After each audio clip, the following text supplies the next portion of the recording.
I have a confession to make this morning, and that's that I've never been a big TV sitcom fan. How about you?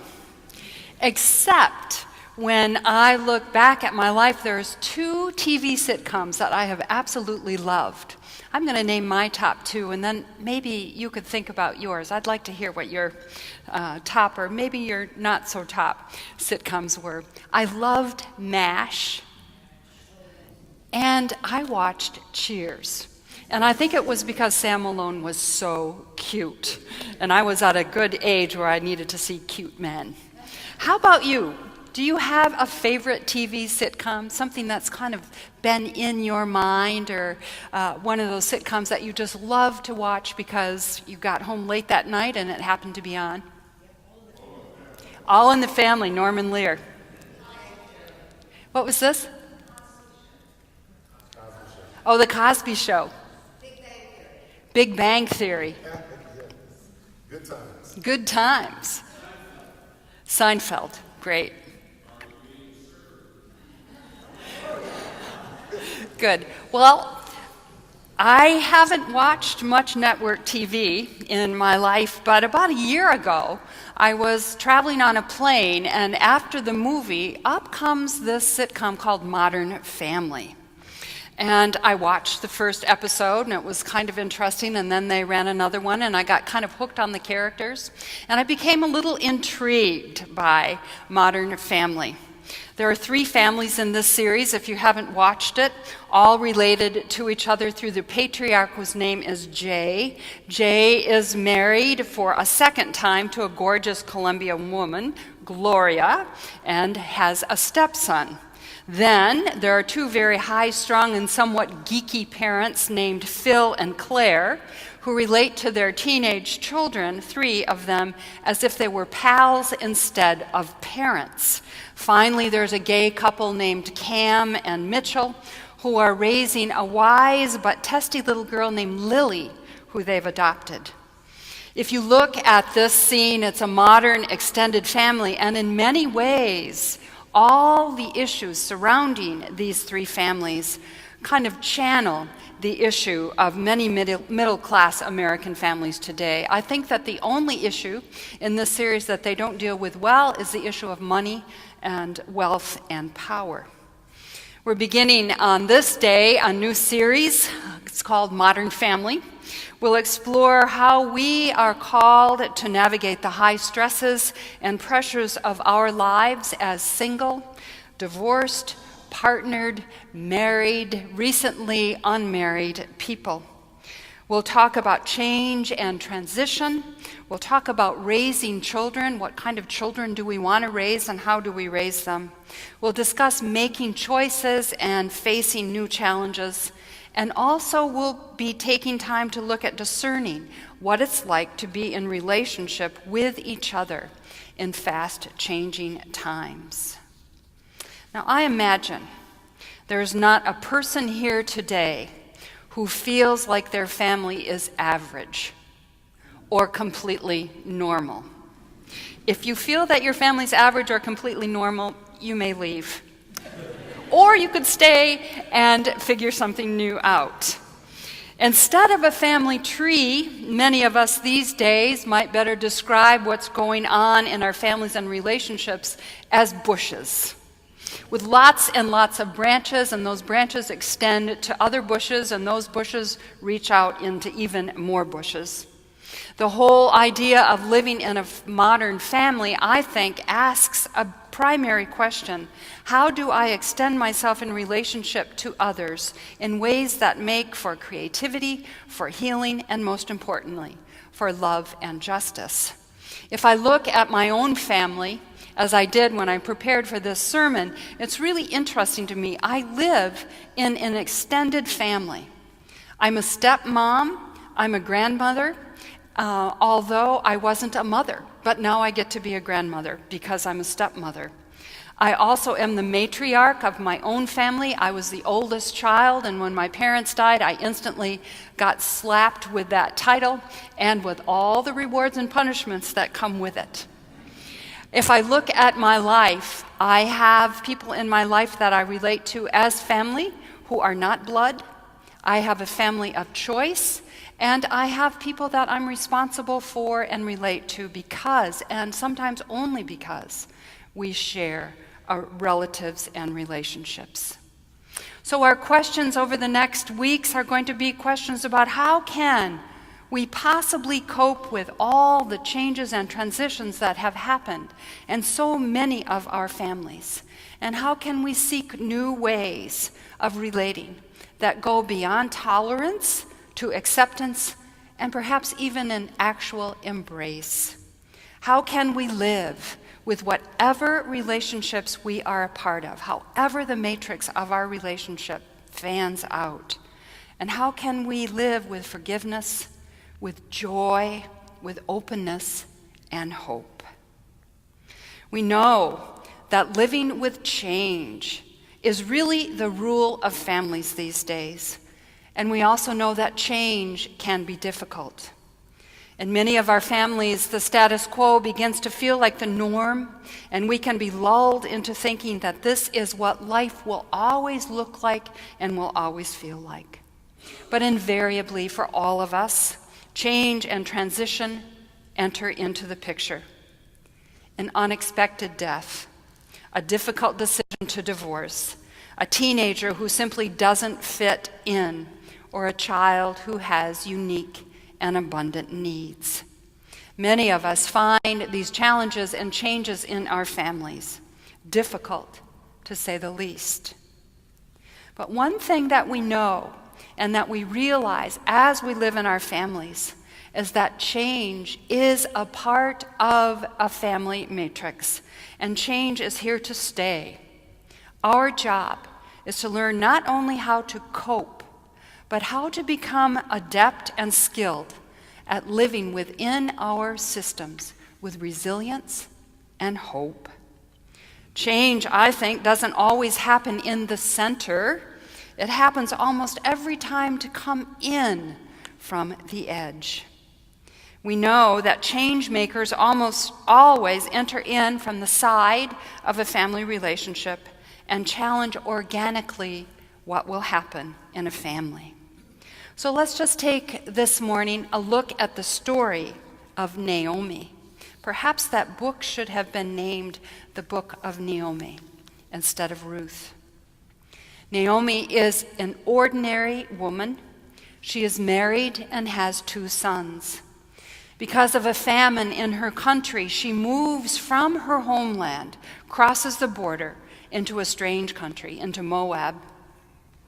Her sons, as they settle into Moab, fall in love and marry outside of the tribe. And then suddenly, things seem to be going so well, but suddenly her husband becomes ill and dies. Then her 2 sons follow her husband into death. And she is left alone, or so she thinks. But her 2 daughters-in-law are so loyal and so loving, they follow her to the border, Orpah and Ruth. One on the border takes her at face value when she says, "Go back to your land." One leaves, but the other stays and declares a love and a loyalty so deep and so strong, it takes our breath away. Ruth demonstrates the agility that is needed in order to live creatively and hopefully with change. But we also must notice how Naomi copes with changes in her life. She is literally dragged into her future, kicking and screaming, but she does move into the future. It reminds us that change is not easy, and sometimes it won't happen in our lives without a strong hold of despair holding on to the past. Change and movement forward will be hard. It will bring pain, but change always comes. Ruth is a change maker and a transformer. She comes in from the side of an experience rather than the center of the story, but she has profound impact on Naomi's life and her own by making a really gutsy choice. She decided to leave everything she knew to move forward into something new and unknown. and she changes the spiritscape of not only her story, not only Naomi's story, but the entire story of a whole people. If you read through the entire book of Ruth, which incidentally I used to do when I sat in church when I was a child and the sermon was boring, I used to turn and read this amazing book of Ruth. You'll see what happens. You'll see how she turns out. She is able to marry Boaz, and Boaz is one of the patriarchs of her people. And Ruth, as an outsider, begins a long lineage which finally leads to the birth of Jesus. So many people say that Jesus understood what it meant to come from the outside because of the memory in his lineage of Ruth. In the midst of transition, let's take a look at the values that we need, and let's take a look at Naomi and Ruth. First of all, we need to be flexible, as Ruth and Naomi were, as we move through heavy moments that present us with challenges. We need to be fluid enough in our movement with change to let go, that's a wonderful word, but also creative as we perceive what's next. Often we become so dependent on structures the way it is, like Naomi was tempted to do, that we become calcified. Without the lifeblood of new connections, new ideas, and new flow into the world, which I think Ruth embodies so beautifully, we could become brittle and easily breakable. Like Naomi, we must never let our stubbornness kill our faithfulness. And that is key to our ability to cope with change and transition. If God is in the change business, and I believe that God is in the change business, then the tools for coping with change are also God-given. Spiritual fluidity, creative flexibility, radical acceptance, and reliance on love and justice rather than clinging to the way things ought to be or the way things are today are the way things will be. This past week, our beloved United Church of Christ, our denomination, the big tent of the church that we belong to, our own modern family, made a bold statement of willingness to embrace change and transformation in the world. A lawsuit was filed against officials in North Carolina at the beginning of this week, arguing that the state's marriage laws violate First Amendment rights of clergy and the principle to exercise freely religion. In North Carolina, a marriage license may not be issued to a same-gender couple if a minister performs the wedding ceremony. The minister can be sentenced to jail and fined simply for performing the ceremony. Rod, what happened here 2 weeks ago might not have happened because I might have had to go to jail instead of being able to marry you and Brian. The lawsuit challenges the marriage laws of the state based on the First Amendment.